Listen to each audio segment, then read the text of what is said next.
So part of the Mm. issue with this idea of men leading and being competitive, the problem with that is that a leader who competes with the people he's leading creates a conflict of interest because you are saying you should lead people you're in competition with. It just doesn't work. You're either leading or you're competing. You can't do both. Wow. It's kind of like when you think about something like a manager, like a sales manager who's also competing in sales with his team. What is his incentive to make the team's sales higher than his own if he's in direct competition with them? So a man cannot lead and compete with his partner. They just don't go together. If you understand what I'm saying. So he needs to decide: am I competing with this person or am I leading this person? Is my desire to compete and win, or is my desire to lead the team to win? Do you understand?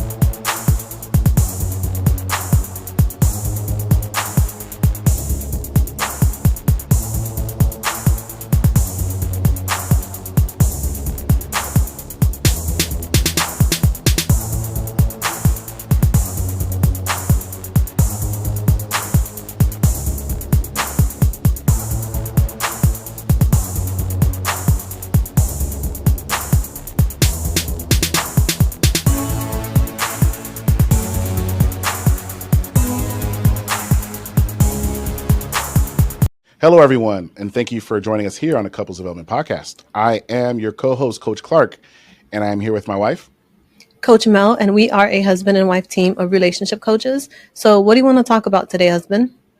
All right, today I'd like to continue like we usually do and discuss relationships. I wanted to help everyone out. This is what we usually do. So today I wanted to talk about, because both sides tend to be confused. Both sides, it seems like we have like a gender war. It seems like it's getting a little bit better, but not as fast as we want it to be. So men suck and women all cheat and men are dogs and men aren't, all that good stuff, right? So I'd like to talk to the people out there who are either married, who are either married in a relationship that's committed, in a situationship that's committed, and or want to be in one, right? So I guess I'll title this episode "These Three Things." Okay, I want to break down. I'd like you to describe three things that, and if we need to get to four, we can do that. But I'd like for you to describe three things that men need to understand about women, and I will go and describe three things that women need to understand about men. How does that sound? Okay. Good. All right. Yep. Okay. So let's start with the women. Let's start with the first thing. What's one thing that men need to understand about women? Ooh, one thing they need to understand about It's the women. first thing. Yeah. I think one thing that's really important for men to understand is that women are not socialized to be as competitive as men are.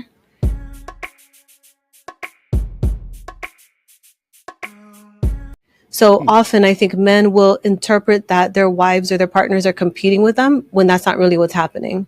I think men can often confuse women's opinions or criticisms or complaints as competition, but that's not really what's happening. Often it's just her attempt, even if it's not an effective attempt, but often it's an attempt that she has to try and solve conflict. But often he can interpret her attempt at solving conflict as competition. Do you understand what I mean? I do, because men are definitely competitive. That's why we like sports and everything. So interesting. So I guess, is that kind of like going into the whole she's combative discussion and she's disagreeable and so on and so forth? Yeah, like I was reading about how Gottman in his research was talking about how men tend to have much more vengeful thoughts after fights are long over than women do.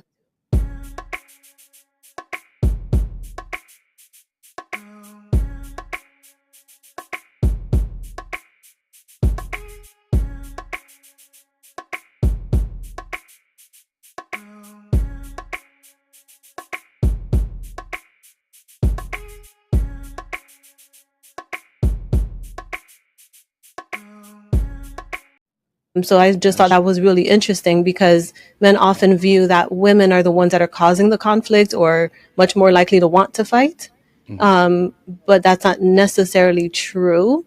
It's more so that often women have, ineffective tools that they use and to try and solve conflicts in their relationships, more so than it is desiring to criticize or complain about her partner. She just doesn't really know how to solve conflict in a constructive way often.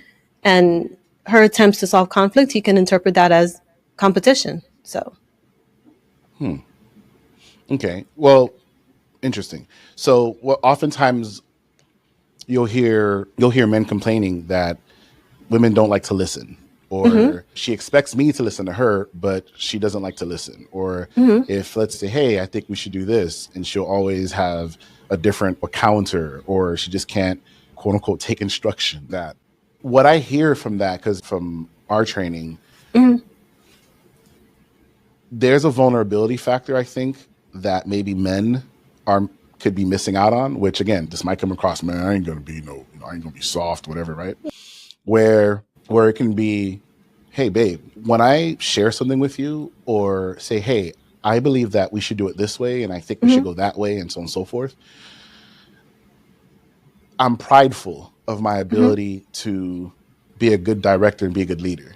And anytime where I feel questioned about that, it can make me feel like you lack confidence in me, or it can bring about some insecurities in me.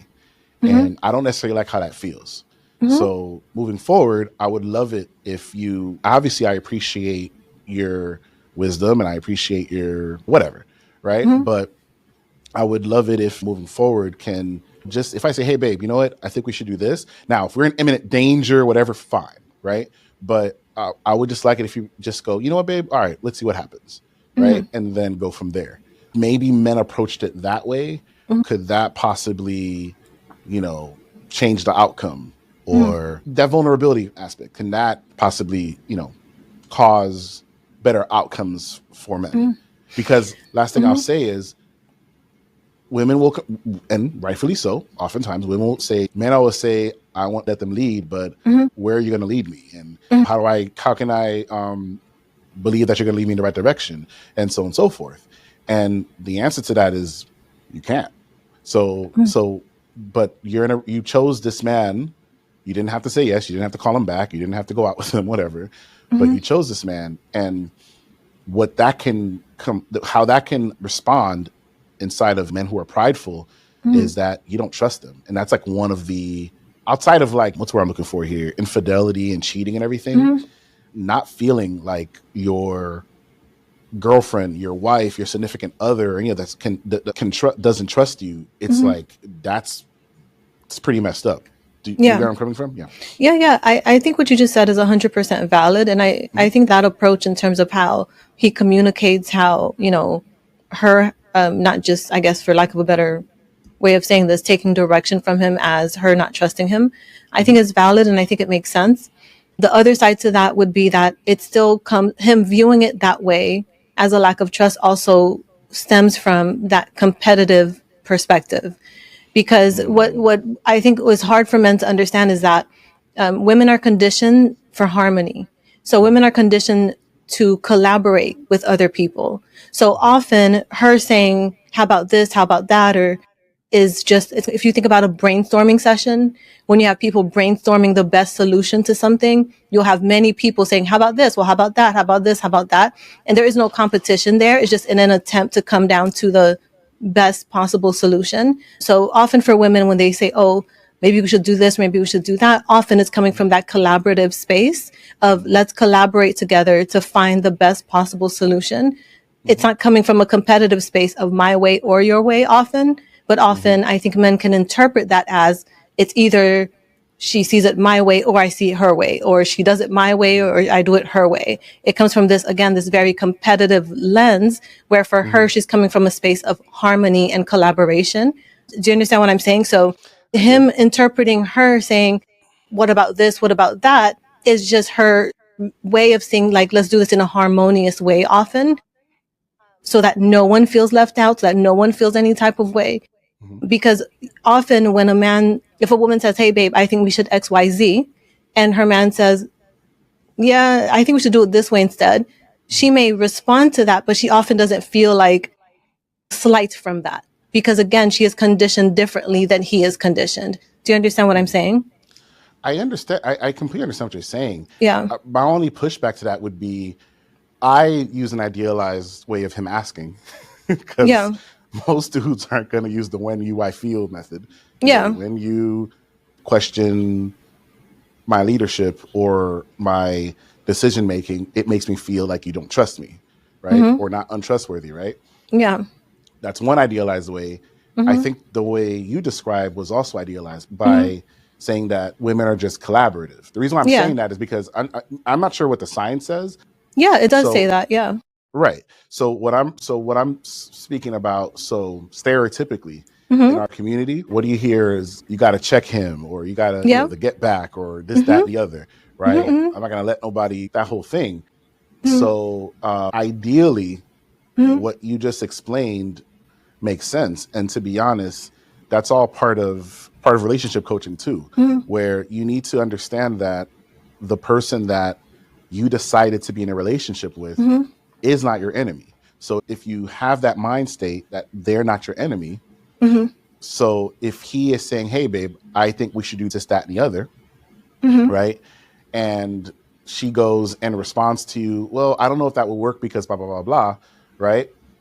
He might take that as you don't trust him, Mm-hmm. right? Understood. Right. And which is one, he shouldn't take it that way, but unfortunately Mm-hmm. he's human. He does. Right. And if he goes back to her and says, well, I want to do it this way regardless, she might take that as, oh, he's trying to control me. Mm-hmm. Right. As opposed to if he lowers down his defenses, easier said than done. She lowers down her defenses, easier said than done. If we do it the way he suggests, Mm-hmm. what outcome will we get from this? Mm-hmm. There's a chance that we can fail. There's a Mm-hmm. chance that it's incorrect. There's a Mm-hmm. chance, blah, blah, blah, blah, blah, blah, blah, right? Mm-hmm. All are true. Mm-hmm. But there's also a chance that he's correct, Mm-hmm. he's right, blah, blah, blah, Mm-hmm. blah, blah. Mm-hmm. Now, what happens is there are two. So it's like this. It's like I'm trying to find the best of both worlds per se, right? So she, if I'm understanding, for the most part, women would like it, would like their men to lead, would like to trust that their man can lead. Yes, for the most Yeah, part. but again, but I just want to make sure that I say here that a woman's perception of leadership might look different than a man's perception of leadership. So when she That's says she fine. wants him, I just want to make sure that I say, Yeah. Again, again, everything I'm saying right now is a utopian, idealized, yeah. way, right? Not do what I say, lead and follow, and that whole thing, blah blah blah. Mm-hmm. So, but a woman would like to, hey, we're going out on a date. She doesn't have to think about anything other Mm-hmm. than just looking good, and he just leads the way, right? Mm-hmm. Ideally, right? Mm-hmm. Okay. So it would benefit her if he is able to do this thing, Mm-hmm. which is leading. Not only that, do it correctly, Mm-hmm. and we're all safe at the end of the day. Mm-hmm. So this would be something that she's looking for. They have that in common. So I guess what I'm saying is that he wants to be able to do this thing, Mm-hmm. right? And be a man and manhood, whatever, right? She wants him to be able to do this thing in a healthy way, right? Mm-hmm. So if they both get what they want, his confidence goes up, his testosterone goes up, his, his love for her might even improve, and so on and so forth, which will show up in their relationship. And the other way around, her trust will improve. She'd feel more comfortable. She'd quote unquote feel more feminine, which we could talk about later, and so on and so forth, right? Mm-hmm. And so they both get what they want. The more this happens. Mm-hmm. And so where I'm getting at it is this: if both are set to gain something from that interaction of just allowing him to do that, right? And not only that, here's the worst part. Let's say it doesn't go as planned, right? How she reacts to that is a completely different thing, because it didn't go like she said, take this exit. He's like, nah, this exit is better. And they end up being in longer traffic or whatever, right? And then what does she do? I told you, see, this is why you need to listen, da, da, da, da, da, da, da, right? So now his confidence, so it's almost like worse at that end. So Mm-hmm. it's like, so what I'm saying is, how should I say this? So what I'm saying is, she wants this, He wants that. She's afraid that there's going to be a mistake made, which is a form of perfectionism, right? And so, what I'm saying, is there a way that she can let that go and allow, again, if it's not life and death, if it's like an exit or whatever it is one thing. If it's, I don't know, whatever, if it's not life and death, right? If it messes up, well, babe, we all make mistakes, or I've picked the wrong things before, or next time maybe we'll try it this way and not put that on him per se, right? Is she capable of doing that? You know what I'm saying? Do you understand? I know I said a lot there, Yeah, but you know, it is all related. I understand everything you're saying, and you did say a lot, so I'll try my best. Yeah. I think that in terms of what you said about men being more competitive and women being more collaborative seems idealistic. I understand why it seems that way, but I would say it's more a generality than it is idealism. Okay. I think that when we say that men are more competitive in general and women are more collaborative in general, I do think that's true to life because of conditioning. So I do think that's true. That doesn't mean that everyone is going to nicely fit into, if you're male, you'll nicely fit into a competitive box. And if you're female, you'll nicely fit into a collaborative box. That's not what I mean at all. I just mean in terms of generalities, in life, men are conditioned to view things much more competitively and women are conditioned to view things much more collaboratively.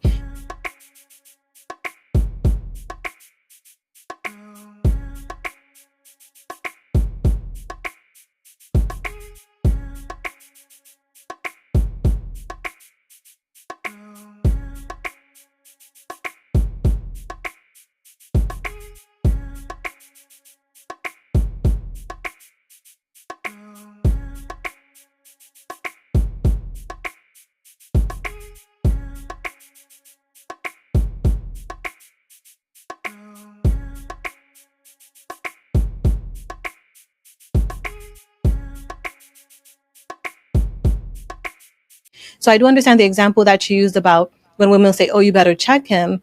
But I think that when women are saying check him, it's more so like under the assumption that he did something wrong, more so than he's just trying to give her instructions on something. So I see that a little bit differently. When I'm talking about women being more collaborative, you'll hear it often even in conversation. Women are much more say, where do you want to go? What do you want to do? What are you going to wear?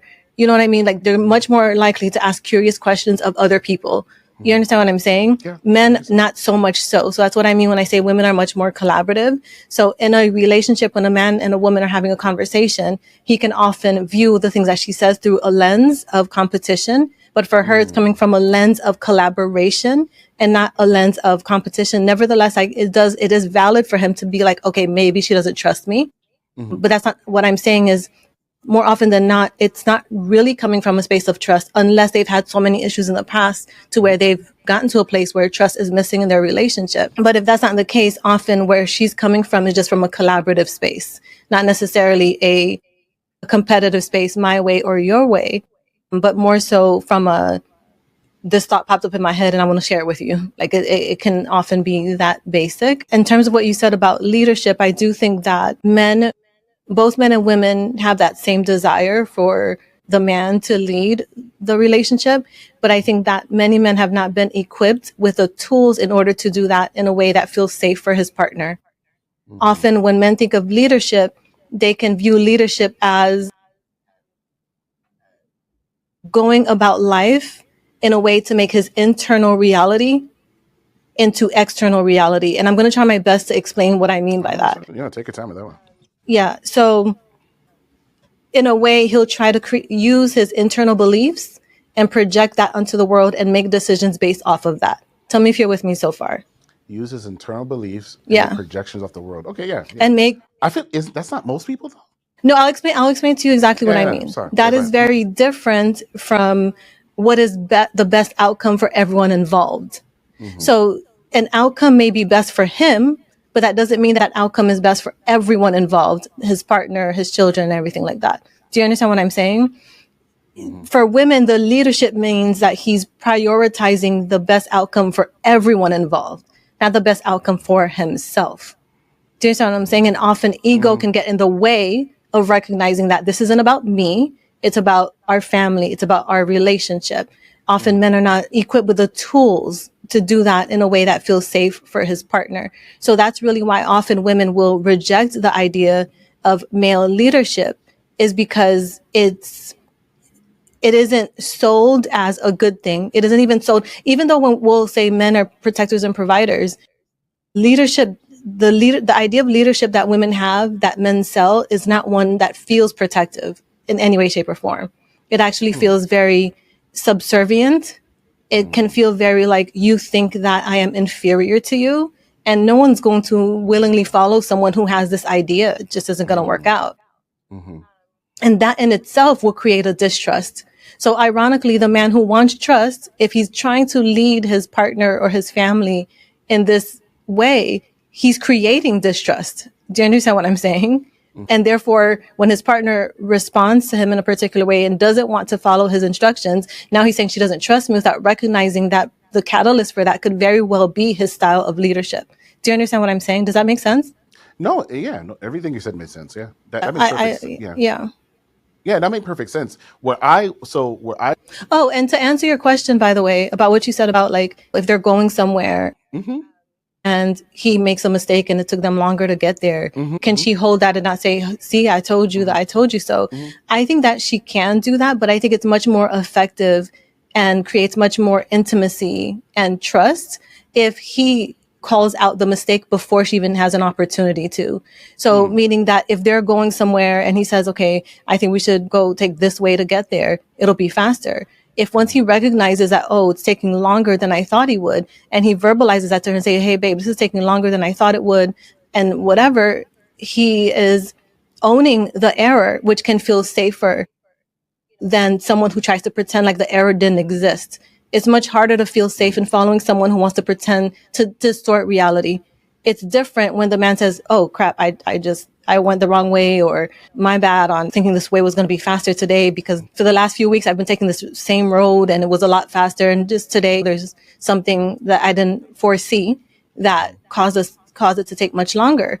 Do you understand what I'm saying? I think that him calling that out firsthand can feel like, okay, this is someone with their head on their shoulders and they recognize that, okay, there was an error here. Do you understand what I'm saying? No, I 100% understand that, and Yeah.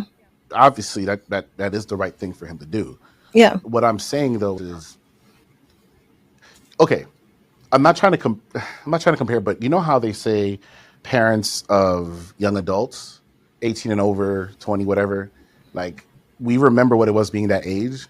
And so when we see our kids about to make a mistake, or they're adults now, we try to prevent it and like, hey, don't do Yeah. this. Yeah. And we're robbing them of an experience, of a learning opportunity, and so on and so forth that they can build up on, and it's like just trust that they'll be okay, right? So the whole let go and let God thing, right?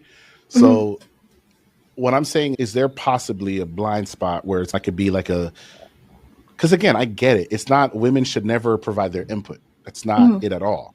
Any man who doesn't respect your input, I'm not looking at him. I'm looking at you. Why are you with him? Why? Right? So is there maybe some sort of like a perfectionistic aspect of wanting to make sure that it always ends up being the right decision? Because what I'm trying to say is this, right? The exit example, right? She knows there's going to be traffic, but, right? He's like, no, I got this. And so, because the thing is, at the end of the day, we're speaking from idealized terms. So the idealization is they're both in coaching. They both gone through therapy. She understands that as a man, it's important to him, right? I'm going to go back in time, to be able to understand his direction and understand how to get his family or his wife or his girlfriend or whatever, his loved ones, from point A to point B safely and effectively and keep them away from harm. There's an internal pride that goes with that, right? And so her saying, don't do this, can take away that from him. Let's say he's wrong about it, right? Then there's he should come out. You're right. He should say, you know what? That was my bad. But with grace, he's human, and he is like, he wants to probably like, oh snap, like I was loud and wrong, right? Do you think it's damaging to her Mm-hmm. Or can it also be, because you just mentioned intimacy, Mm-hmm. or can it also be another opportunity Mm-hmm. for bonding? Because, Mm-hmm.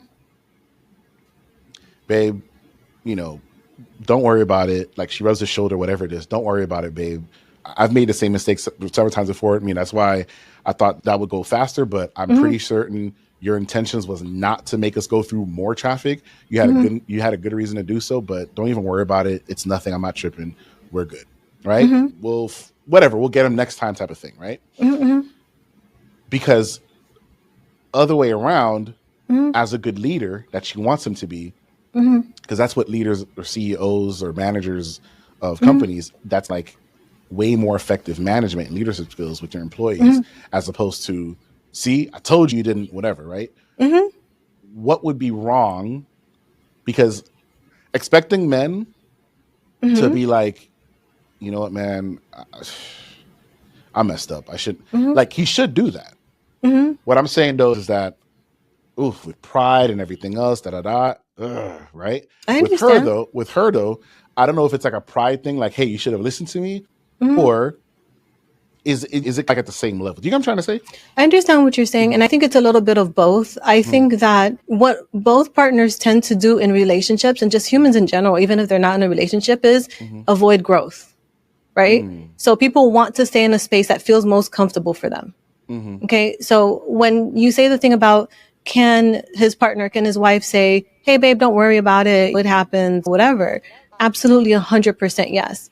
But if she does that too often, she is stunting his growth and she is stunting the growth and the intimacy and the trust in their relationship altogether.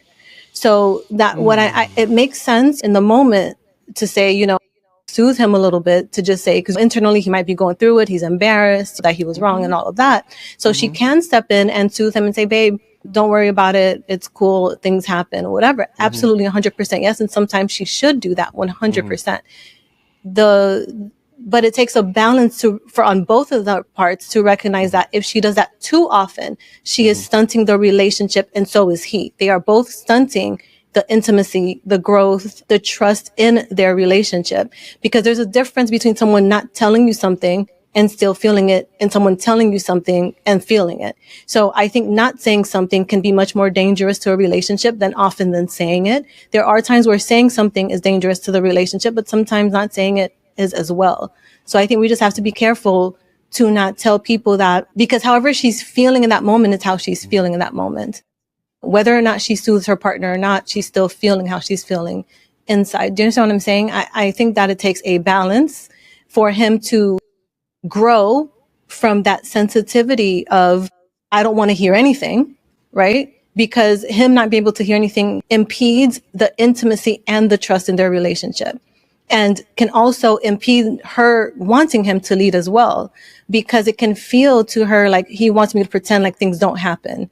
Do you understand what I'm saying? Even though I'm right here, I'm sitting right here, I'm experiencing all of this with him, but he has a desire for me to pretend like it's not happening. And there is no human being. We all are wired to survive. So anything that threatens our sense of survival, you understand what I'm saying, is Mm-hmm. not going to feel good. It's not going to feel safe. And you will lose trust in that person. So it's like, yeah, she absolutely can soothe him over and over, but I think that stunts both of their growth. And it also impedes them getting what they both want, which would be for him to lead that relationship. If they both want for him to lead that relationship, he has to get comfortable with, sometimes leadership means you're going to feel bad things. Sometimes the people you are leading are going to lose faith in you, and it is going to be up to you to gain that faith back. Sometimes the people you are leading are going to lose trust in you, and it's going to be up to you to gain that trust back. That's just comes with the territory of leading. So I do think that it takes a balance where sometimes she should soothe and say, hey, babe, don't worry about it. It's cool. Shit happens. But she has to be very careful not to be on eggshells to where she can barely say anything to her partner because of that ego hypersensitivity. Do you understand what I'm saying?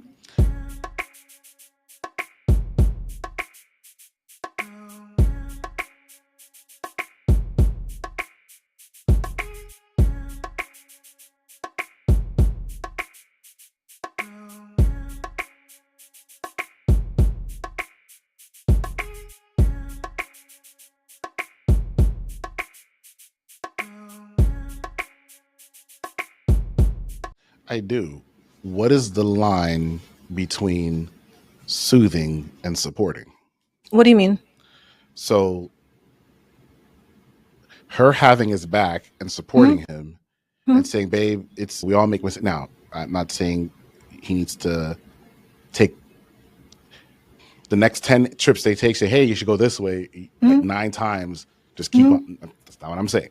Yeah. What I'm saying is, you're saying like soothing too much or too often, Yeah. whatever it is. So I guess my question is, because I take, hey, babe, I think we should invest in this, because I think it's gonna, whatever, right? And let's say it ends up not working. The intent was for them to get success from it, not for them to lose money from it. Of course. Yeah. Right. And so what I'm saying is, listen, babe, you win some, you lose some. I appreciate your effort to try to find yet another way for us to add to the pile of our wealth building and savings and everything else. Right. But again, don't be too hard on yourself. Lots of people go through this. We're in this together. I got your back, whatever it is. Right. Like that. When does that become soothing? Or because soothing is okay, you're saying too much soothing. Right. It's going to be based on an individual basis, but that's what I was asking, really, like, what's the line between? Yeah. So because there's too much support. Oh, of course, because that's enabling. Yeah, because then you're running the risk of enabling unhealthy behavior. Yeah. Okay. So in terms of when you say the question, what's the line is going to be on an individual basis, and it's going to be based on the couple. That's where that line is going to be. I also think that people have to. When you have two people having their own inner experience, we have to be very careful. We have to recognize that when you have two people having an inner experience, it's both partners' responsibility in a way to co-regulate together, not for one to be regulated and for the other to just contain their dysregulation, but to at least look like they're containing it on the outside. I think and if that doesn't make sense, I'm going to try my best to explain what I mean by that. It's about trying to find that balance in the middle. You understand what I'm saying? The boat is the middle of the water and it's like tipping a little bit like this. But for both partners to recognize that even though it's not completely stable, that they're both safe with each other. And I don't know if that makes sense, but I'm going to try my best to explain that. So when you ask me the question about the soothing, the issue with the soothing is not that one partner shouldn't soothe the other. The issue is it becomes unhealthy when one partner feels like they have to contain their internal, what's it called? Physiological responses to an experience solely so they can soothe their partner. And they do that too often, more often than not. It destroys the relationship because now you're turning it into a parent-child dynamic, because it is a parent's responsibility to be so attuned to their child that often that the parent is supposed to be much more regulated. You understand what I'm saying? Than the child. But if you have two partners where one feels like they constantly have to soothe the other, you're shifting that power dynamic of one to like a parent-child dynamic, which then harms that couple's ability to get to a leadership space where they both want that, because now she feels like she's parenting him. Do you understand what I'm saying?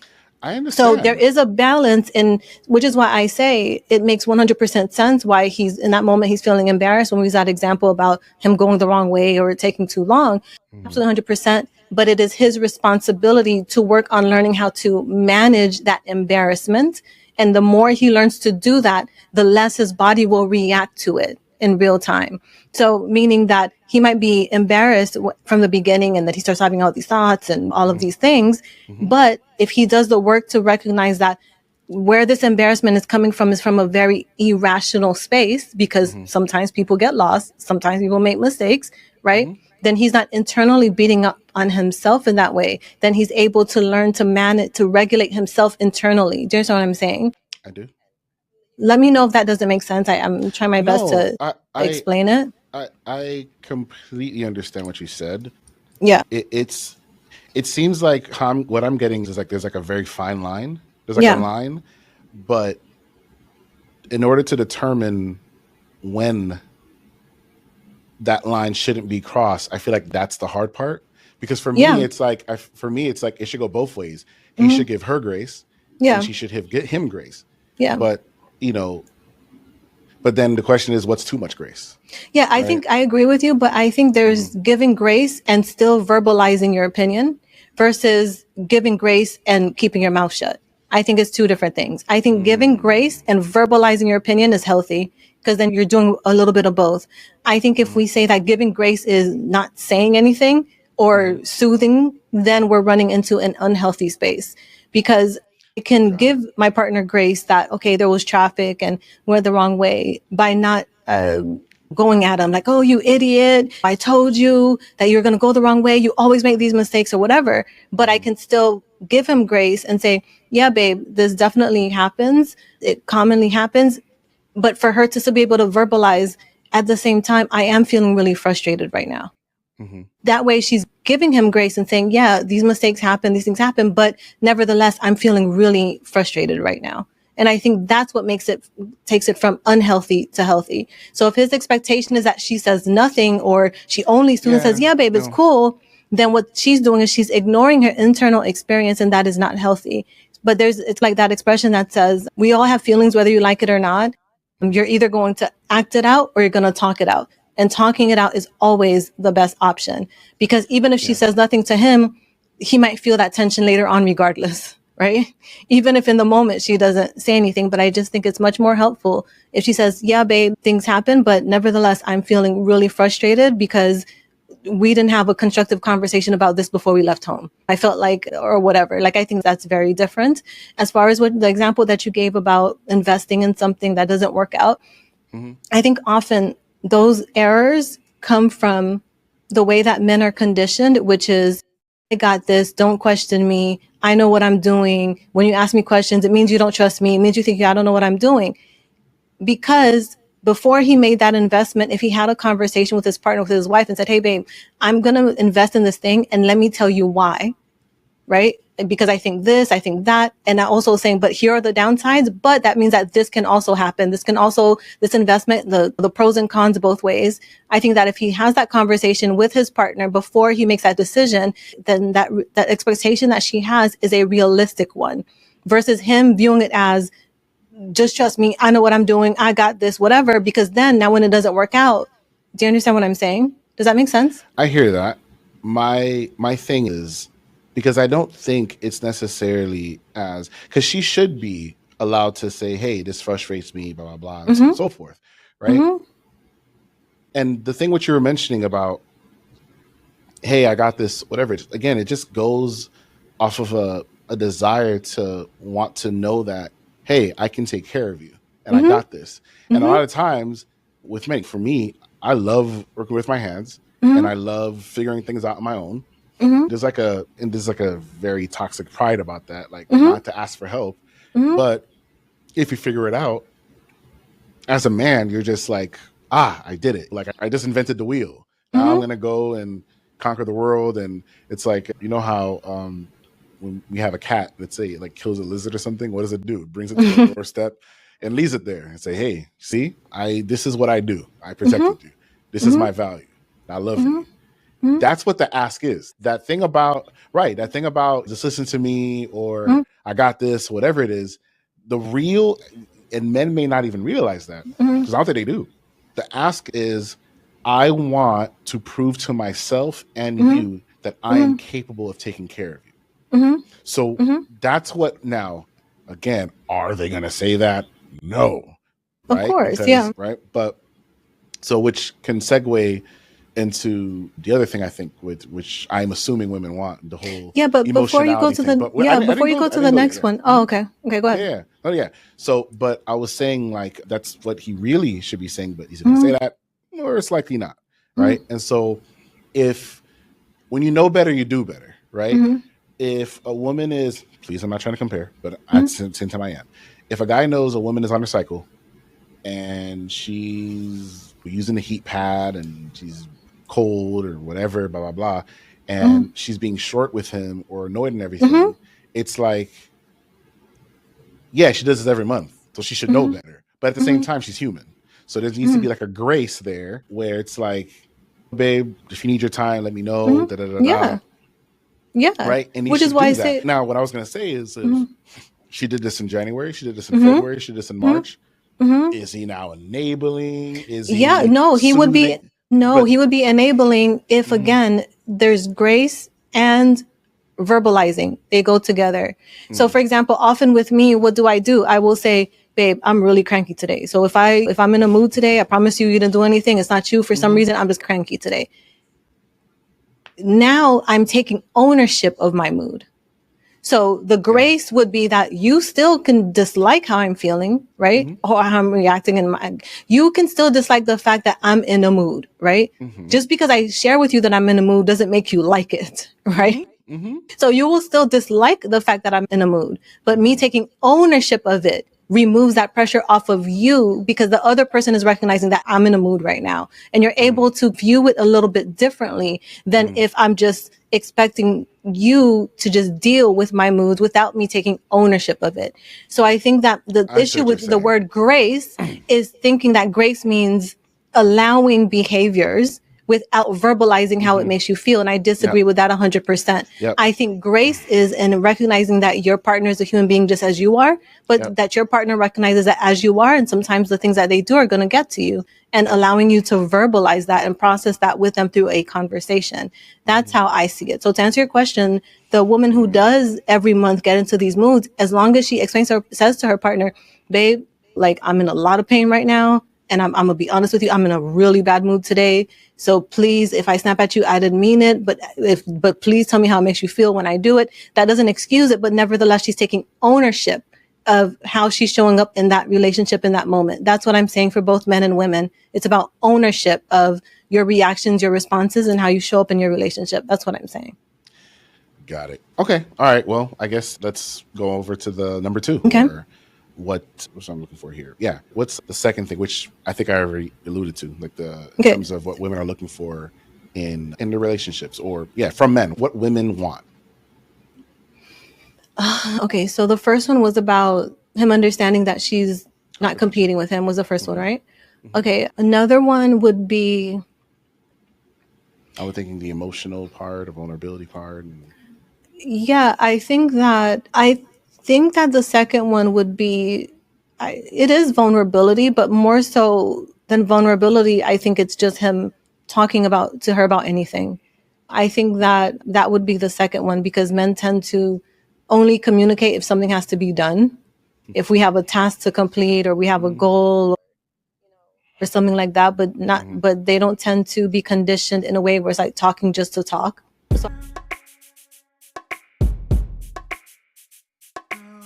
So I think that him just opening up and just talking versus staying in his head all day, just thinking to himself and isolating his hmm, within his own world. I think that him talking more in his relationship hmm. in terms of his life experiences and what he's going through um, is the can really improve his relationship with his partner. Okay. So basically, him sharing his internal world with her. Um, Yeah. and talking about, okay, so I hear that, and that obviously that makes sense. Now the question is, which again we're going to talk about after, how they say, oh, women are emotional creatures and men are Mhm. whatever. I know it's probably something you'll get into that, but who is responsible for showing or providing an example to us on how what intimacy looks like, or how we're supposed to show and express our emotions and act upon it? Who is responsible for showing us that? I mean, when you say who's responsible, you're talking about like parents?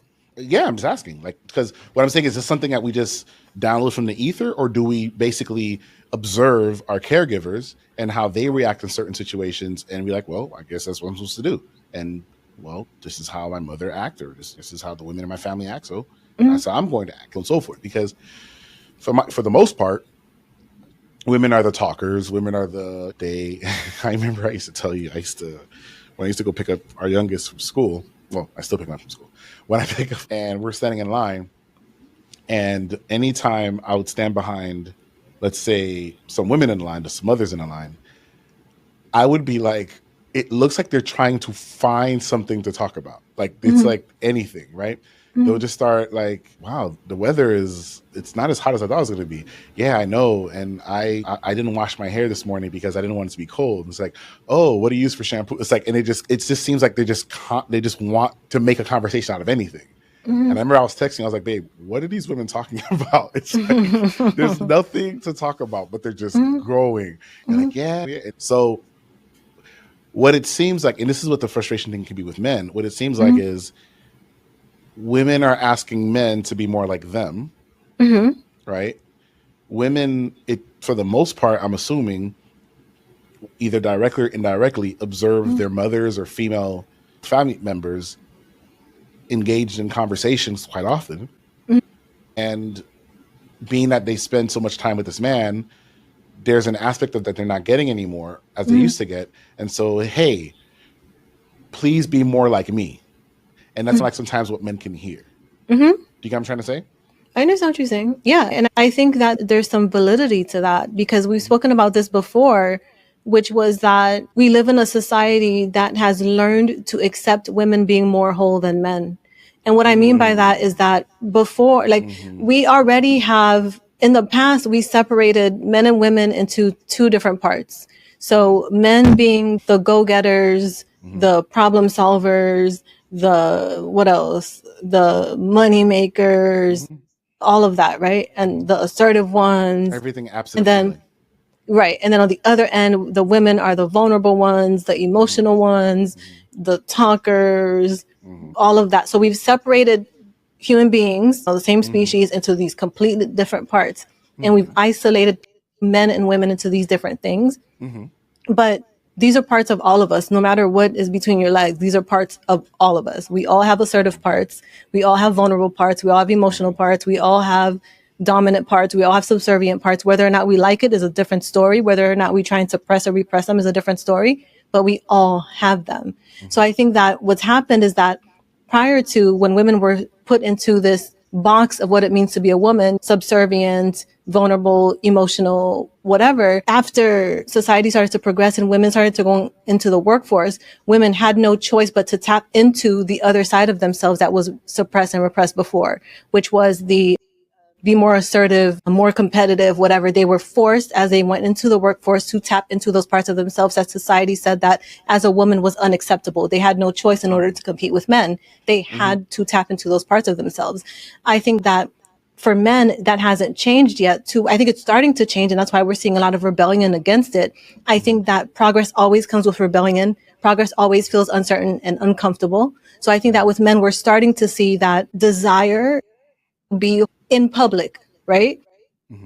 More men are talking about, hey, like, we need support too than they did in the past. So I think that because women went through that progression of being in the home to having to learn how to tap into their quote unquote, lack of a better term, stronger parts to be able to compete in the world, society has now accepted women being more whole. So they've done both parts of the work on both parts of themselves. I don't think men have yet made that progression from only being tapped into their box of only be assertive, only be competitive, have no emotions, whatever. They haven't yet walked the full line of society making it acceptable for them to tap into the other parts of themselves, the vulnerable parts, the emotional parts.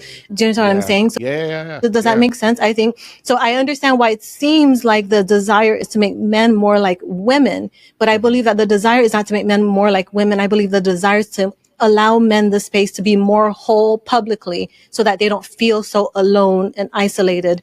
I really think is what the desire actually is. But I do understand why it seems like it's to make men more feminine or more like women. But I don't think that's really the space that it's coming from. Yeah. No, I get that because again, from the before, stereotypically, the men would go out to work, the women would take care of the homes, and the children would observe this dynamic. And then fast forward, less and less men were in the home. More and more women were becoming single mothers. So now these women who observe their mothers being at home already had that internal training and how to nurture and this, that, and the other. Not all, but right, the best they can.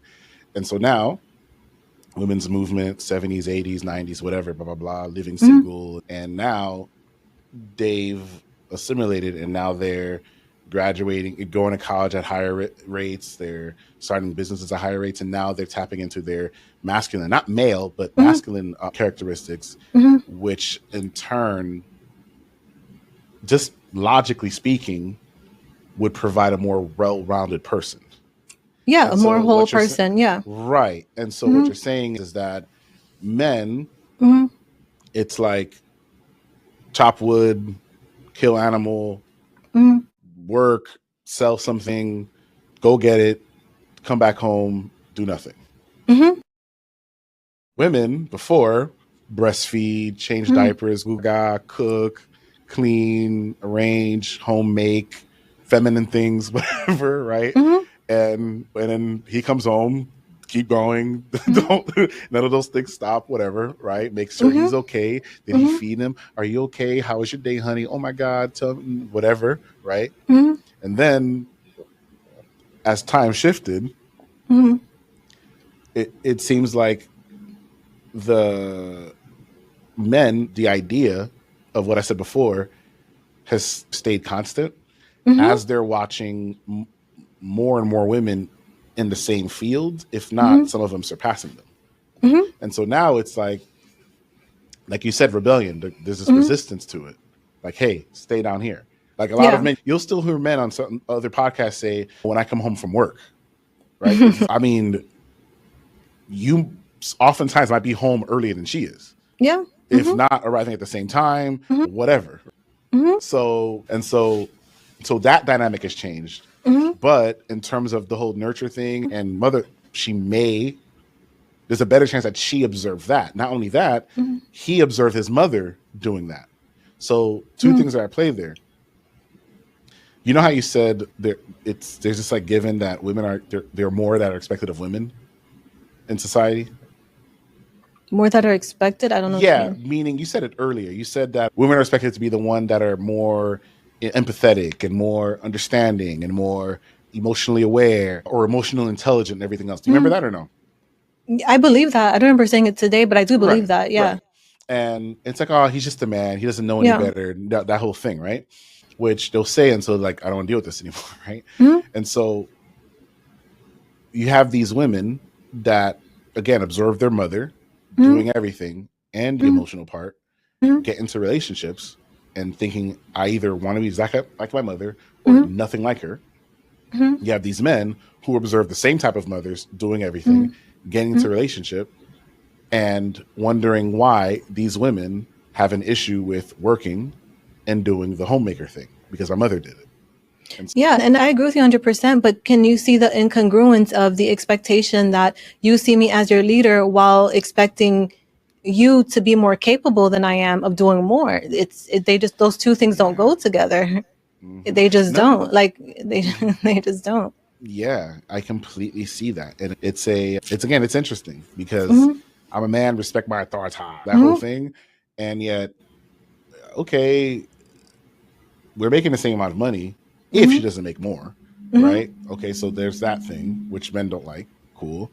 It's not our money, it's she's making more, right? Okay, we work the same amount of hours.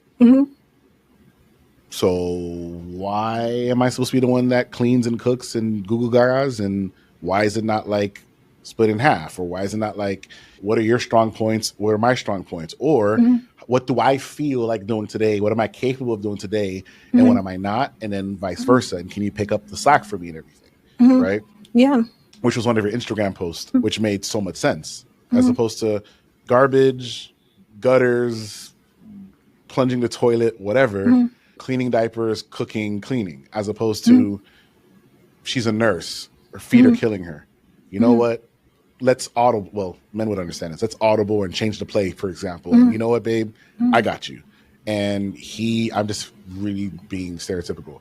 He works construction, his freaking shoulders and knees, whatever hurt. And they have a 3-story home or something. He has to throw away the garbage. He's like, babe, you know what? I got it. Even though I would not want my wife touching garbage, but that's me. But you get what I'm trying to say. Like them playing off of each other and understanding.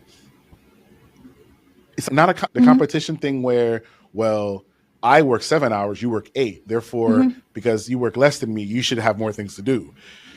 Just more so understanding each other and like understanding that we're all going to be strong and weak at different points of the day. Hmm. It's a nuance, Hmm. and give each other that type of grace. Do you get what I'm trying to say? No, I understand what you're saying 100%. I think a Mm-hmm. huge part of that is that we society has really screwed couple people over so badly. Mm-hmm. So many people talk about how much they want to be loved, but so many people don't recognize how much they approach their relationship as a space to get their needs met. So they're not even approaching it in a loving way in the first place, but Mm-hmm. they expect that they find a partner that will love them without realizing that they themselves approach romantic relationships as a space to get my needs met. And that's pretty much it. Like they don't understand that sometimes love will meet your needs and sometimes it won't because things happen in life. But whether or not your needs are consistently being met, if you truly love your partner, that shouldn't take away from the love. That doesn't mean you won't be frustrated. Doesn't mean you won't be angry. That doesn't mean you won't feel like something is wrong. All of that is still healthy to feel. But Mm-hmm. approaching a romantic relationship as the only point of this relationship is to get my needs met, that's when we run into problems because Mm-hmm. both partners at some point throughout that relationship will not meet each other's needs perfectly. They just won't. It's because life is going to happen. So, Yeah, no, I understand that. So anyway, I digress. Let's go back. We were talking about the emotions and everything. So where I was getting at is if we have a combination of men not having an example of what men look like to express their emotions, how to react to their mhm, emotions, other than anger, right? And women also observing men acting this way, while also observing how women typically act. Is it fair for women to demand this thing, mhm, this emotionality, this being able to mhm, express themselves and be able to talk and be open and vulnerable?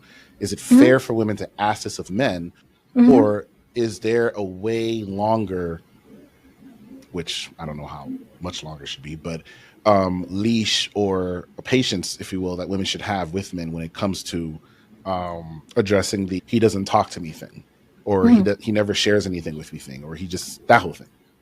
Yeah, I think it's fair for her to expect it 100% because again, we can talk about how it was parents' jobs to teach kids how to express their feelings or talk about their feelings and things like Mm-hmm. that.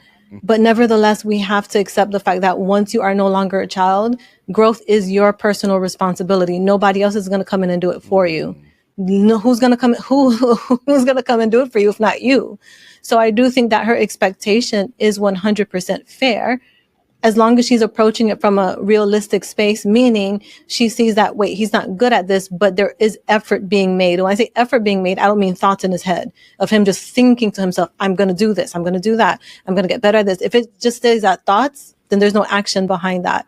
But I think that as long as there's some action behind it, where he maybe is taking some courses or reading certain books to learn how to communicate with his partner and be expressive with his partner, then that's very different. But I would never say that a woman should expect that at some point her man or a man is going to learn how to how to communicate and be expressive with her if she sees no actual actions behind him trying to improve that. I would never say that. Anyway, so a lot of people. A lot of people look for red flags, and a man who isn't good at expressing his emotions is going to look like a red flag to a lot of women. Well, that's most men. Mm-hmm. So then, Mm-hmm. what happens then? What I'm saying is like, should it's going to seem like I'm constantly asking for women to give grace, but it's like I feel Yeah. like right, but at the same time, men are asked to give women grace. Men are asked to Yeah. give women grace when they're on their cycle. Men are asked to give women Mm-hmm. grace when they come home from work and she wants to Mm-hmm. basically emotionally dump on him and just basically Mm-hmm. say what her day was without him Mm-hmm. solving the problem. Mm-hmm. There. What else? Men are asked to be patient with women when I Mm-hmm. know it's going to sound like what about the men, right? Or what about the Mm-hmm. women, right? Men Mm-hmm. are asked to be patient when, let's say, she's in her feelings and she wants to cry about something and she doesn't Mm-hmm. want to really solve it and whatever it is, right? When men are asked to give grace, women want to get ready and, oh, do I feel fat Mm-hmm. today? And asking questions Mm-hmm. that I forgot the term. Do you ask the question that you don't want answered? I forgot what the term is. Mm-hmm. We talking about it the other day, right?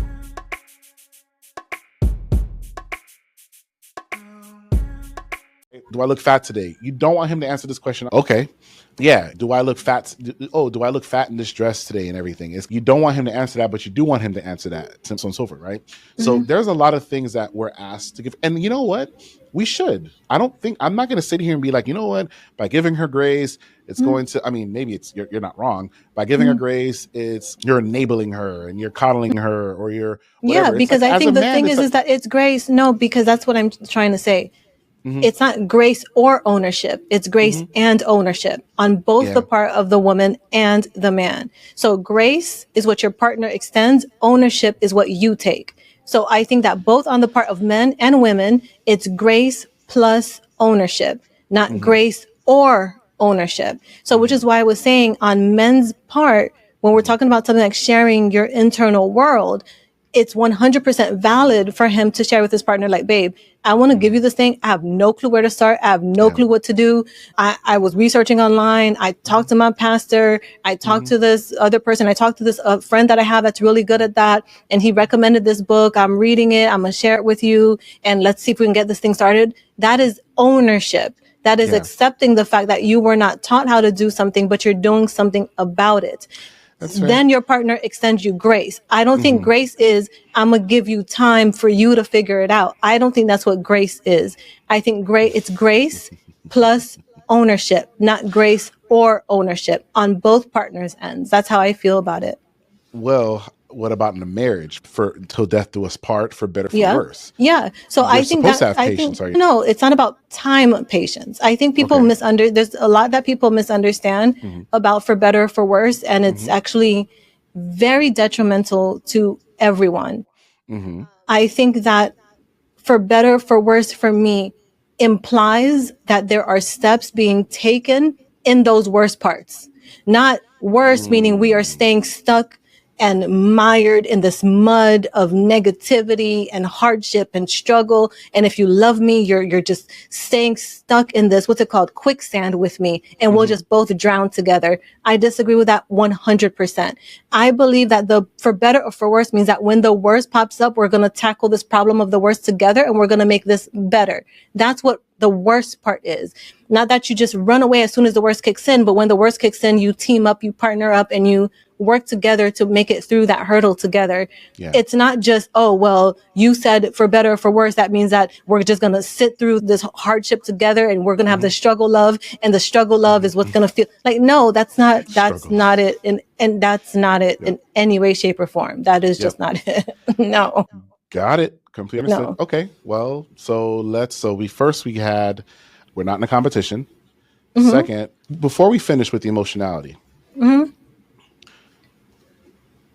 even though it's going to sound bad, what is in it for the men who are watching? What is in it for men to actually allow themselves to really dig deep and let them be able to express what they're feeling and their inner thoughts to their significant others without it coming across as, and the women who say things, oh, that's lame or whatever it is, obviously you just leave her alone, right? But without it coming across like too emotional, because so women say, I don't want a man crying every 2 seconds, right? So what's the line there? Like, and how important is it in terms of for her and how she is around you? What's the importance there? Well, the importance is that first I'd have to ask that man if he's in a relationship, if he wants to save that relationship. If he wants to save that relationship, him tapping and learning how to talk about his feelings improves the state of his relationship, improves intimacy, improves sex, improves trust, will make her see him more as leadership material. So first it's going to start with whether or not he wants to save that relationship. Now, even if he says he doesn't want to save that relationship, I will then tell him then he's missing an opportunity to improve those skills, to get really good at knowing how to keep intimacy flowing in your relationship, to know how to keep a woman seeing you as leadership material, because at the end of the day, even if you leave her, the next woman you're going to have the same issues. So I think that it's about him recognizing that him sharing his internal world with his partner is what creates that bond that feels unbreakable to both people. If he keeps this wall up to where he feels like the only person in this life he can trust is himself, and he can't open up to even his partner, like that is an issue. You understand what I'm saying? Because that is blocking intimacy. That is blocking what he's asking for. Because often men will say, oh, well, well, we're not having sex as often, but very Hmm. few, there's an amnesia that kicks in where he doesn't realize that when he first met his partner, chances are he probably spoke a lot more. He probably opened up a lot more. And that created that dynamic of intimacy between her feeling like she's getting to know me, right? And it's making her feel intimate toward me. But often men are conditioned to figure out how to get her to love him versus how to get her to keep loving him.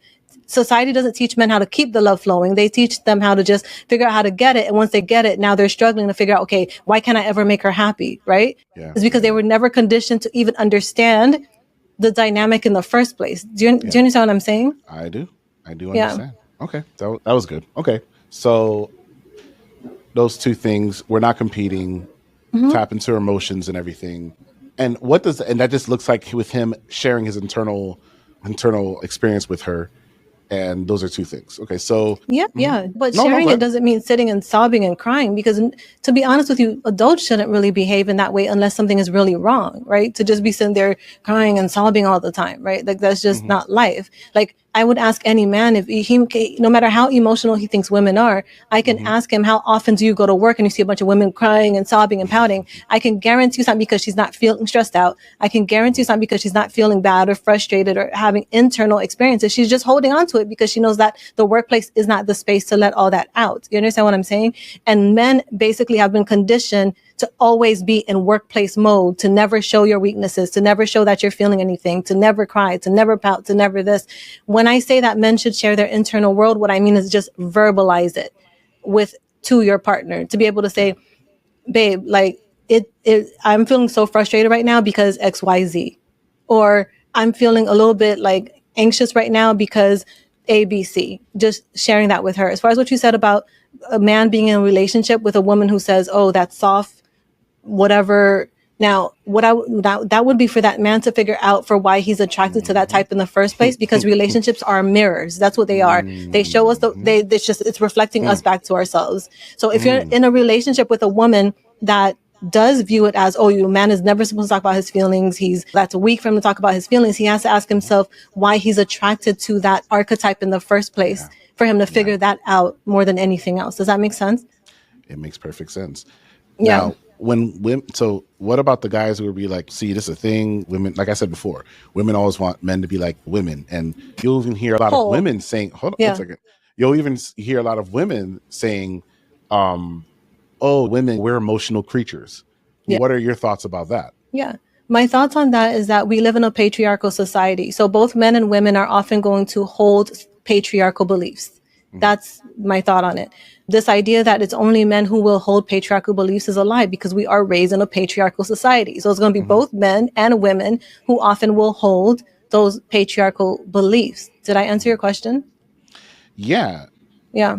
I did, but again, I'm just trying to figure out. So, okay, but is it true though? Like when they say women are emotional creatures, because Oh, okay. women say, yeah, Well, it's not true. It's true in terms of what society allows us to show on the outside. It is not true in terms of what actually happens on the inside of our bodies.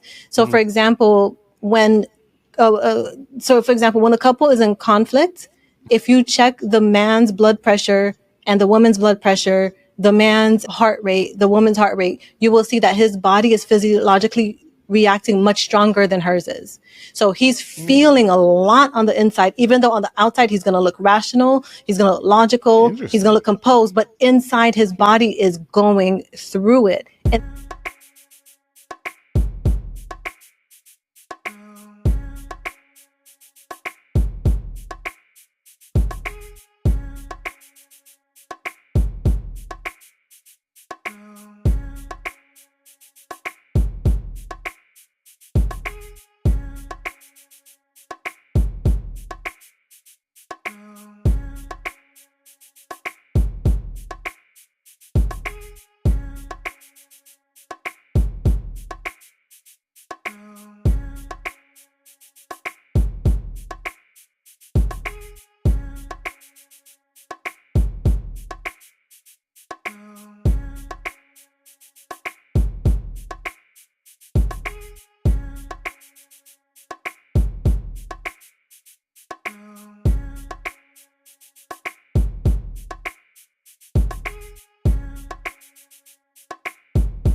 And that is extremely, yes, and that is extremely unhealthy. So I Yeah. think that when we say I did not women know are that. emotional creatures, what we're really saying is society, except for women, to externalize what they're feeling on the outside so that the rest, so other people can see it.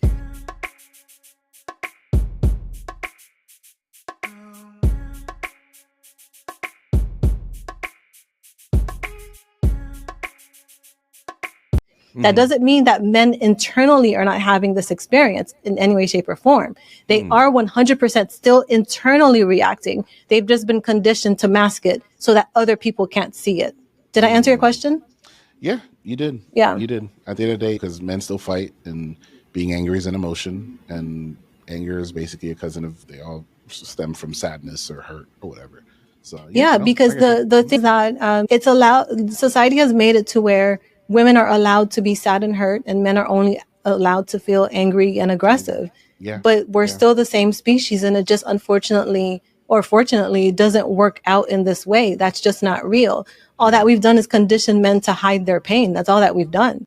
Yeah. And there's a lot of stats that prove that all that men are doing is hiding their pain. Not that they're not feeling pain. They've just been conditioned to hide it. That's not healthy. It's just not. No, I'm with you. Okay. All Yeah. right. So third one, and then we'll get to the guys. What's the third thing? One more thing that you could think of that A third women want? one. Yeah, what women want from men. That Yeah. if men Okay. understood more, Oh, that they'd be yeah. like, oh, Okay. it's like the So secret. the third one would be his income doesn't matter as much as she thinks it does before marriage. So I'll explain to you what I mean by that. So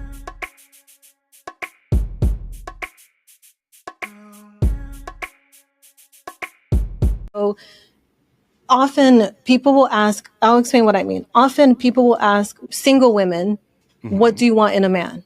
Right? So she'll often try and answer that question the best that she can. If she's never been in a long-term committed relationship or long-term, when I say committed relationship, I mean cohabitating relationship. Yeah. And if she's never been in a long-term marriage, she's not lying when she says his income. She's just trying to answer that question as best as she can. She's like, okay, I think income is going to matter because of where we're going to live, the schools that our kids are going to be in, what type of lifestyle we can have, and all of that. So his income is going to matter. But when it comes down to it, when a man and a woman are in a committed long-term relationship, the income tends to not matter as much as his EQ does, how he makes her feel, his emotional intelligence. What keeps that bond tends to be much more related to how he talks to her than his income. So what happens often is, even on social media, you'll hear a lot of men say, like, a woman will cheat with a man with less income, and men will be completely confused by that. It's like, what the hell are you doing? Like this, that. And it's like, because the money doesn't create the intimacy. It just doesn't work like that. You understand what I'm saying? I think there's a difference in the traits that we would list on a paper that makes a man a good husband, and the traits that we'd list on a piece of paper that makes a man a good partner. I think they're very different. And I don't think a lot of men have good understanding of that. Nevertheless, I also think a lot of single women don't have a good understanding of it, not because they're lying, but because they haven't lived it yet. So once you start to live it, that's when you start realizing, I don't feel good about this at all. Like, he's never here. He doesn't Yeah. talk to me. He's always working. He prioritizes everything else over me. That's what starts to come up when she starts to live it. That's very different than when she's single and she's assuming and and creating the story of what their life will look like later on. And I want to make sure that I say this here, because I don't want men to think that when I say the woman is creating a story, that means that she's delusional. No, we all create stories, men included. And if men took the time to really sit and recognize what's happening in their thoughts and in their body, they'll realize how often they themselves are creating stories too. So it's just, that's how human beings operate. We operate off of creating these stories, and we try and make reality match our stories. But the problem with that is it's almost impossible to make reality match your stories, because we don't have control over other human beings. What they will, we're not do. We barely have control over ourselves. Like, how hard is it for us to change a habit? We can barely change our own behavior, our own habits, and yet we think that we have this power to create these stories and make other people perfectly play the roles in our stories the way that we imagined it. And it just doesn't work out like that. Yeah, that was a word. No, I'm just trying to process all that. So what's gonna happen there is, which we all know. Well, okay. The men who will say it's not true, because if you look at all these millionaire athletes or whatever, right? Hmm. and that the women that they're with, the things that Hmm. those women put up with, the infidelities they put up with, Hmm. and so on and so forth, right? And they'll be like, she would never put up with that with someone who Hmm. makes way less, right? Hmm. You need to be able to have a certain amount of money to get a certain type of woman. Now, the Hmm. thing is, that certain type of woman to me says a lot about her. And Hmm. the guy who still pursues certain types of women says a lot about him. How do you get around that whole argument or whole discussion where it's, well, if I want this woman, I have to have money? Or Yeah. and women, when they ask, they want someone who, they'll say six figures, they'll say Hmm. 6 feet, they'll say six Hmm. pack, or whatever the Hmm. hell it is, right? Yeah. They'll say these things. And so Coach Mel is saying, Hmm. no, that's not necessarily true. No, it's How, yeah. true. It's true that they think they want it until they live it. So that's what I was saying.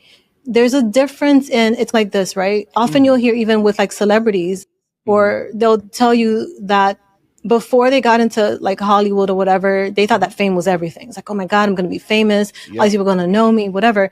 And when Yeah. they start to live it, that's when it's like, ooh, there's so many downsides Yeah. and awful parts of this that I just did not foresee. What I'm saying Mm. is, when the women are saying they want the income or they care about the income, they are not lying. They are just trying to give the most accurate answer that they can at the time. Because if they haven't yet lived a long-term committed relationship, cohabitating with a partner where they're merging everything together, they don't really know how that's going to impact them. They're not really aware of the downsides that come along with that. So to answer your question with what you said about what to say to the man who says, well, this woman is with this athlete and she would never be with a man that didn't make as much, there's a few things that I would ask him there. Number one, I'd be curious, right, to know, what is it about the woman that he desires? What is it about this woman in particular that he is desiring? What is it about her? So that's step number one. And then number Well, two they're talking about is, genuinely okay, beautiful women. That's what they're talking about. okay. They're talking Well, about that's women what I'm who are, saying. yeah, yeah. But Go that's what ahead. I'm saying. The reason I say that is because there's a difference in, what's it called? Seeing, okay, so this is the thing. Hmm. Before a lot of the cosmetic things that we now have access to, beauty was a different thing. Beauty just meant how you were, your genes, what you look Hmm. like straight Hmm. out from your parents, right? That's how we define beauty. The beauty standard is still nonsense because it changes anyways, but nevertheless, that's what the value behind it was. It's either you had it or you didn't. We haven't lived in that society for at least 15 years. Either you have it or you didn't. So first, I would have to ask that man, how much of reality does he really want to see? Does he really want to know that this woman that he's saying he could never get because of his income, does he really want to know what she would look like in her normal state? Does that matter to him? Or is he more focused on creating this fantasy of this amazing woman that he could never have? That's one of the questions I would have for him. The other question I would have for him, is it more important to him that he attains his goal or retain his beliefs that he could never get this woman? Because achieving a goal requires Yeah. accepting as much of reality as possible, Yes. versus if Yeah. your goal is just to reinforce a belief, that's a different strategy Hmm. to take to get to just reinforcing a belief. So if Yeah. he cares more to retain the belief that this woman would never want me because I don't have enough money, that's Hmm. fine. Believe whatever you want. It is what it Yeah. is. But Yeah. if the goal is to actually reach a goal of getting the particular type of woman, then accepting more of reality is going to take challenging that belief. So what I mean by that is, accepting more of reality means choosing to find the evidence for and against the belief that she only wants men with money. So he would willingly and consciously go and say, you know what? I'm going to create a list Yeah. of 4. This is proof right here that this woman only wants men with money. Therefore, I could never have her. And on the other end, I'm going to create proof of that counters that belief. Now, if he says, you know what, I want to retain this belief that she only cares about money, that's fine. Do you, like, Yeah. do whatever you want to do. That's Hmm. on you. But if your goal is to attract a certain type of woman long term, because what it takes to get a woman in bed is different from what it takes to keep her long term. Two very different things. So his goal is going to matter too. Do you understand what I'm Yeah. saying? Yeah. I don't know if I answered your question or not, but Those very well answered. That's fine. Okay. So a lot of times I talk to dudes. What I usually tell them is, all women want money, right? Okay, cool. yeah. Let's touch grass. I've said this in other episodes. Go to your grocery store. Down here we have Tom Thumb and Kroger, right? Go to your grocery store, and when you walk through the grocery store, I mean, nowadays I think it's like half and half, men and women, right? When you see couples, when they're walking towards their car, what kind of car do you see? When you're seeing women walk into their cars, what kind of car do you see? Do you see a bunch of like Lambos and $200,000 cars, 150,000, or is it just a lot of people with Camrys, Altimas, Civics, Accords, everyday cars for the most part, right? And so then what does that tell you?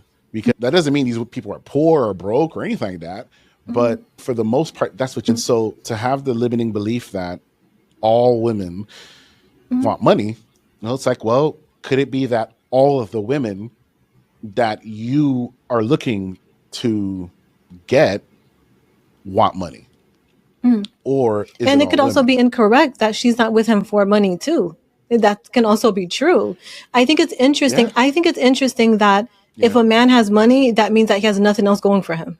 It's just this really Yeah. odd thing. Like she could very well just Yeah. like him too. Like that's a possibility. Yeah, he just so happened to have I don't know. Yeah, yeah, Who yeah. just happens to have money. That's yeah. Yeah, that is the case. Okay. Yeah. All right. So first, we were talking about three things that I'm pretty sure there's way more, but because we Yeah. didn't get into finances, even though we just said it's not, she doesn't, the myth that all they want is money, right? Yeah. Because at the end of the day, if that's the case, then unless you're the richest man in the world, I guess you can always get one up by the next guy. Not only So, that, but even the yeah. richest man in the world is going to have relationship problems. There's a reason for that. Yeah, So this I Yeah. it's like, which clearly does. So whatever. So That right. same rich Yeah. man will tell you, I can never make my wife happy. He will tell you the same thing. So if all it takes Yeah. is money, then he'll That- tell you the that- same thing. Yeah. Yeah. There you go. Yeah. So we spoke about, so with the three things to begin with that women would want in a relationship or want from men. If these men can understand these things, it would, I'm assuming, would drastically improve the relationship. I think there's one, I think we should have also mentioned and added on top, because I think we alluded to it, but really broken down what emotional intelligence is from a Yeah. leader, Yeah. right? Oh, you said from a leader? Or I From didn't a hear that leader, part. yeah. Because okay, remember I was okay. saying how the competition thing, we spoke about that, and we tied into the whole leadership thing and hey, follow me type of thing, because it's what causes a lot of conflict with them. And then we spoke about the men and women wanting men to allow them into their internal world by sharing their feelings, by reacting in a way in terms of her emotions and everything. And then lastly, we spoke about the he needs to just have money and that's it, right? And that's not, and more so she wants to know who you are, which ties into the previous things we just mentioned. So I wanted to give a bonus in regards to, because you know how social media works. Every other week there's like a new term or new word. Like, what's the thing that's going on now? Demure, whatever. I don't know, right? So every other week there's something. And so, and of course, therapy words, right? Gaslight is Therapy speak is the everywhere. best. Therapy Yeah. speak, yeah, right. So boundaries, things like that, right? So emotional intelligence. That, well, I'm assuming the answer is yes. Is that something women want? And what does it look like in a relationship when a man is emotionally intelligent with a woman? And does that emotional intelligence provide a pathway to allow her or to give her more of the ability to just be more comfortable in her feminine, whatever that means, right? And hey, break that down, please. And be more comfortable in her feminine and allow him to lead and everything else. So yeah, emotional intelligence with respect to leadership and how that ties. Yeah, I think that I agree with you so much on the term of the week. But I will say though, I think it's a positive that therapy speak has become part of like our cultural lexicon or whatever, like that we use often. The problem with it though is not that we're using the language. The problem with it is that many don't really know what the terms mean. So often people are using the words without really understanding what they mean. I think that's that's the issue more than actually using the term. Yep. So so when you ask the question about emotional intelligence, I think often when people use the term emotional intelligence, they're just using that synonymously with being emotional. So that's part of the issue. Whereas emotional intelligence comes in 4 different skills or 4 different parts, like self-awareness, which includes being able to identify your own feelings, self-management, which includes being able to manage and control and regulate your own behavior, social awareness and social management. So these different aspects are 4 different parts. I think I remember them accurately. I could be a little bit off on the language, but it is 4 different parts, which basically means how I control myself, how I know myself, how I act with people outside of myself. That's basically what it means. So I think that in those 4 parts of emotional intelligence, we all usually have 1 or 2 that we're very good at, and then 1 or 2 that we really suck at and that we can get better at. So And what was when those for one more time? Just one more time. social, like basically self-awareness, which includes being able to identify your own feelings, Yep. your own beliefs, your own thoughts, so that when you're able to identify these things, you're not projecting them onto other people. You're able to recognize they're coming from inside yourself, right? 100%. So like emotional regulation, like so self-management, how you control your own responses and your own behavior, social awareness, how you interact with other people, social management or whatever. It's like 4 different parts, basically to self, to other. That's basically what it Got it. is. Whatever Yeah, the terms so are, how I we're could be a little bit off on, but it's basically to self, to other, basically. got it. Kinda like How that. aware I am of myself and my thoughts. How aware I am with how I react with to those thoughts about myself and my feelings of myself, and how aware am I of other people's thoughts and emotions and how I react to that. So it's Yeah. Yeah. And a Emotions. huge part of that is understanding the cause and effect factor that I have, that which is part, what role am I playing in my outcomes? So if someone doesn't like me, if people react to me in a negative way often, That would be the am I able yeah. to recognize which one of my behaviors is creating this Self-awareness. outcome? That right. Yeah. So when we're talking about something like leadership, so part of the issue with men, this idea of men leading and being competitive, the problem with that is that a leader who competes with the people he's leading creates a conflict of interest, because you are saying you should lead people you're in competition with. It just doesn't work. You're either leading or you're competing. You can't do both. It's like when you think about something like a manager, like a sales manager who's also competing in sales with his team, what is his incentive to make the team's sales higher than his own if he's in direct competition with them? So a man cannot lead and compete with his partner. They just don't go together. If you understand what I'm saying. So he needs to decide, am I competing with this person or am I leading this person? Is my desire to compete and win, or is my desire to lead the team to win? Do you understand what I'm saying? But I know that what you asked me about was about emotional intelligence. The answer to that is the first place that I think most men can start is not on the social awareness. It's on the self-awareness. And the part of self-awareness that I'm referencing is being able to identify and label his own feelings. That is something that most of us in society, we're not taught, women included, but definitely for men, because men are taught to ignore their inner experience, that it doesn't even exist, because all of their existence is supposed to be about what am I creating in the world, right? So it's all external, outside of myself, versus being able to identify his inner experience. I think that does society a huge, I think it's a huge detriment to society. Telling men they shouldn't focus on their inner experience. So I think that one of the main places that a man can start, if he has this desire to be the leader in his relationship or his family, is to first learn to identify his feelings and label them and name them. Like being able to say, when I feel powerless, I feel a pit, a hole in my stomach. So he's saying, when I feel this pit, this hole, this like sunken feeling in my stomach, I'm aware that I am feeling powerless.